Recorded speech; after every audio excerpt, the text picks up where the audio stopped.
Vaheguru, Vaheguru, Vaheguru, Vaheguru. Christ, was a saint. For us, he's like a saint. Okay. We believe there's many saints all over the world. And these people, they exist everywhere. Okay. And what's interesting about them is they always talk about the experience. Even if you look at Christ, he talks about the experience of God. Like nowadays you get people saying that they have the Spirit of God. And you know what they say? They say the Spirit of God, it descends upon you, right? Descends. So where would it descend from? On you. Like on a personal level, physically, where would the Spirit of God descend on you? Yeah. Well, you've got, head, arms, legs.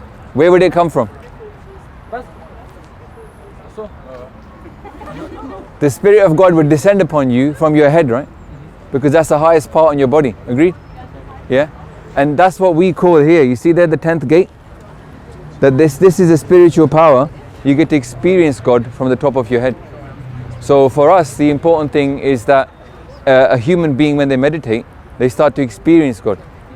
And if you look at Buddhism, they call this spot here the 1,000-petaled lotus, right? That over there the lotus flower will open, it will blossom. In Hinduism they call it the 7th chakra. Have you heard of there's chakras? Yeah. So on top of your head, then you got one here, then here, and the heart.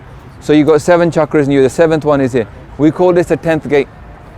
Now, when it opens, the human being gets to experience the divine. That's communion. Like two things meeting. Yeah, and that experience is amazing. It's like, okay, when you touch fire, you get burnt, right? Yeah. When you touch ice, you get cold. So what do you think you will get when you experience God? I don't know. We call it bliss. Okay. Because God is made of bliss. God is joyful and power and love. So that experience, when a human being has that of any faith, then they have real faith. They get real experience. It's no longer like God is an entity to believe in. God is something that you know. Yeah? And you commune with God every day. You communicate with God. So we're trying to encourage everyone to experience that God. And you don't have to convert to Sikhs. You could be a Christian and you could communicate. You could be a submarine that comes up every day. Every day you wake up, you communicate, you go back and you have your normal day. Yeah? And this is what we encourage everyone daily to experience God. Yeah. So we're not like trying to convert people. It's more trying to encourage godliness. Like just godliness. Godliness, God doesn't belong to a religion. Yeah. People think God belongs to me or God belongs to them. God belongs to no one. God's God. We belong to God. It's the other way around. Yeah. God doesn't belong to us, we belong to God. So anybody who is godly will naturally become a good person. Because compassion is God. So you start caring for other people. Yeah. If you look at this world now, it's kind of like the opposite. Yeah. People are more concerned about their religion than they are about people and what's going on with people. So we're trying to encourage, godliness amongst people. What do you think? Ask me some questions, because I normally give people long speeches, but I never get to speak to them. So this is your chance to ask a question if you want. I have to stand up here. Stop your presentation. No, this is a presentation. It's just a conversation. Yeah. We don't have a presentation in that sense. Yeah. But if you got any questions, you can ask. Okay. I'll read this in. Sure. Yeah. And in Germany there are Sikhs. Okay. Yeah, they're in Hamburg. But it's a minority. Yeah, we're a minority everywhere. Okay. Even in Punjab, sometimes it feels like we're a minority. We've been that way since the beginning. We've been persecuted, the Sikh community.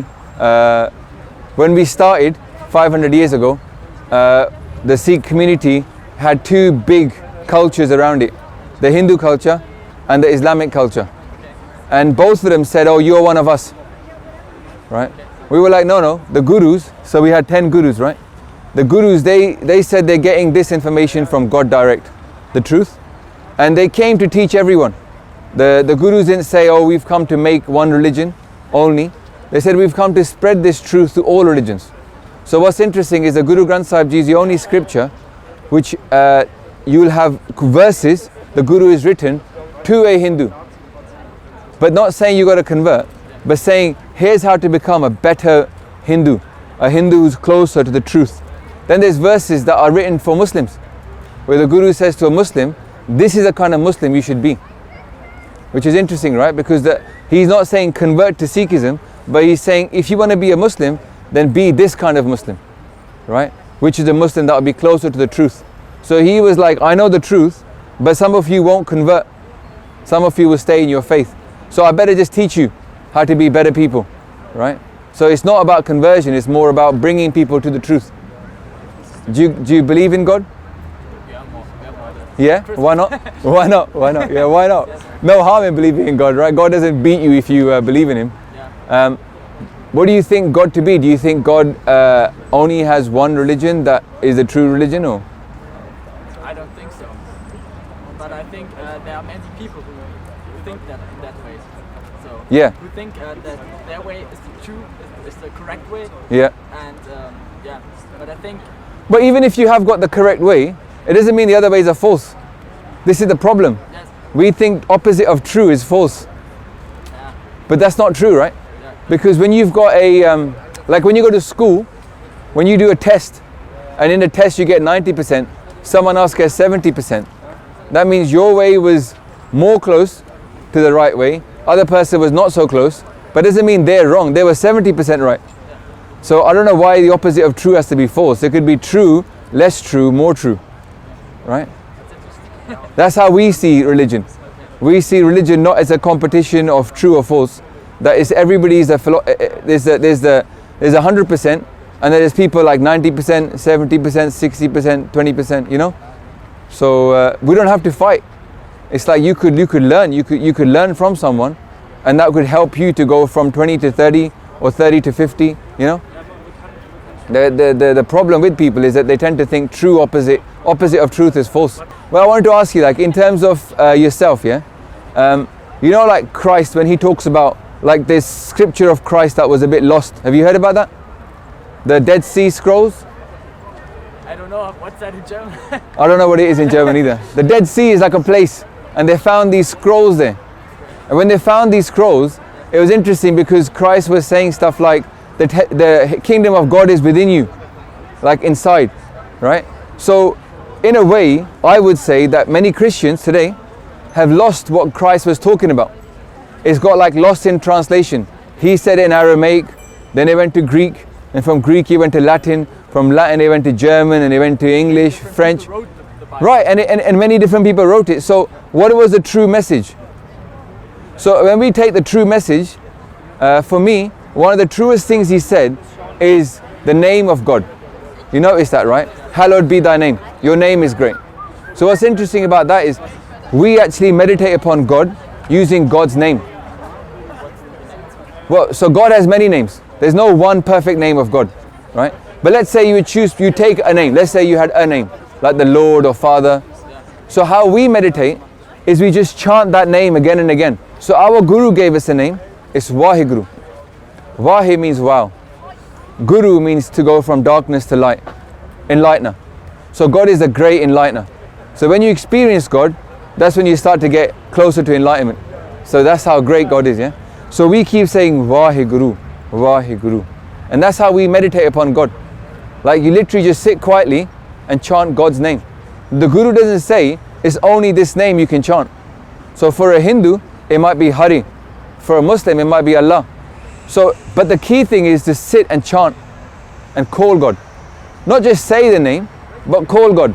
It's like, let's say you're here in Germany now, your mother's at home. What's your name? Vincent. Huh? Vincent. Vincent. Yeah. Okay, so your mother's in Germany and she's saying Vincent, right? Now there's two ways. She could just say Vincent, Vincent, Vincent, but she has no intention of calling, like she's not calling Vincent, she's just saying your name, yeah? Or there's like she calls you. She picks up a phone, now she's saying Vincent, and now she expects you to answer back. So what we say is call God like you expect God to respond, like really call God, yeah? And then when you do that, God responds to you. And then that connection happens.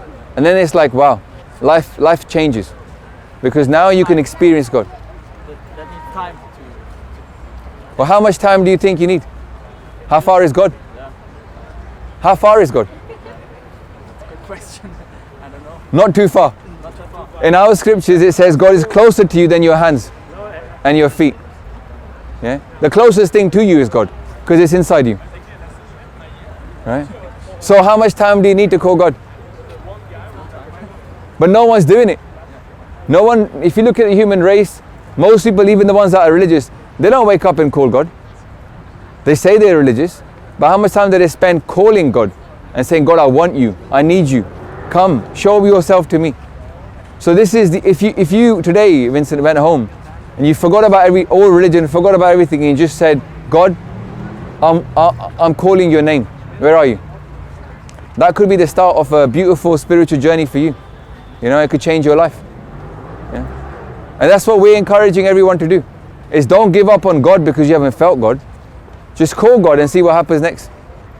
Yeah? And for me, it was bliss. I felt bliss, and I used to do recreational drugs, you know, like cannabis, drink alcohol, go out and get clothes. As soon as I felt God, I felt there was no more need for drugs, because I was getting the biggest drug for free. And it's like a free high. You don't pay money for it. You don't come off after you take it. You don't feel like tired. You don't go around stealing people's food or money. You know, you don't get munchies. When I was at university, we used to go in the evening when people would get high. They would go around to the people's fridges where they had their food. They would just steal food. Like, I need that bread, I need that cheese, I need to make a sandwich, because people are hungry, they've got the munchies, right? So these things, the people look for a high. It's a very normal thing to look for something beyond the boring, mundane life. You know what the word mundane is? It's like the world is quite boring. Yeah, normal life is quite boring. So people look for thrill, whether it's jumping out of a plane, whether it's you know, taking some kind of drugs. You look for a high, right? A thrill. We can get the same thrill from God. God's not boring. God's quite exciting. It's a power. It's a power like you've never felt before. You know, it's the greatest power in the world. You know the Jedis? Jedi, Star Wars. Jedi. Jedi, you call it Jedi in German, right? We call it Jedi here. Jedi. So the Jedis, it's an interesting thing about the Jedis, because with the Jedis, what you have is they connect, they meditate. Even in the middle of a battle, you know, they're fighting, then the door closes and the guy sits down and starts meditating. He's connecting to the force that permeates everywhere. Let's say that force was God. In Star Wars, they say that Jedi is a religion, right? It is a religion because it's connecting to the force, but also doing good. So they're a force for good. These people, the Jedis, they go out there, they help people. We're like that. We see ourselves a bit like the Jedis, that we're here to help the world, not be afraid of dying. And the interesting thing is, you know, if you look at these people here in there, you see that the Sikh faith, it says you must carry a knife at all times. Like you have the sword, we have our knife. At all times, we must be armed. Now that the weapon that we carry, the kirpan, it's not for hurting someone, it's for helping anyone. So let's say tomorrow you're out there, you're getting persecuted, I have to help you. You know, I have to go out there and support you because I'm like that Jedi. Yeah, the Guru has given us an order. Now you know what's interesting in the Jedi Force? They have a planetary problem, yeah? In the Star Wars, they have a problem on a planet. They go, okay, send 2 Jedis. Like it's a big planet, it's a big problem. They go, send 2 Jedis. Why? Why only 2 Jedis? You send a whole army normally.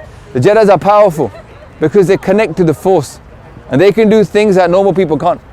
So the Sikhs believe themselves to be one person equal to 100,000, 125,000. That's the actual figure given by our Guru. Yeah? That if you connect to God, you become this kind of person, you can have an impact of what 125,000 people could have upon the world. An impact for the good, you know. So that's how we see ourselves. That's why you see us carrying a sword, or, you know, don't be afraid about that. That's just part of our demeanor. That we are armed, we're like Jedis. The Jedis have a uniform, you know. They have the big robes, they have the sword. We have this uncut hair, our turban. This means this person is a Sikh. So when you see a Sikh, you can say, okay, this is what this person believes in. It's important to us that we stand out. You don't blend in, you know. Everybody normally today is trying to blend in. They don't want to stand out, they don't want to get singled out, they don't want to be laughed at them. You know, if the fashion is skinny jeans, everybody's wearing skinny jeans, you know. Baggy jeans are out. No one wears baggy jeans anymore. If the fashion is beards, everybody's got beards. No one wants to have a clean shaven face, you know. The world is like that. It just follows fashion. No one's prepared to stand out and look different in that sense. Even though we're trying to look different, it's also we're following the crowd. Yeah. The Sikhs, we look like this, natural. Yeah. We don't cut our hair, men or women, we keep our hair. We wear a turban, we carry a sword, and we stand out because we want to be like policemen. You know, a policeman has to stand out when they're on duty, right? Otherwise, how will he ask for help? So similarly, we stand out. So you can always know who's a Sikh, you can ask them for help.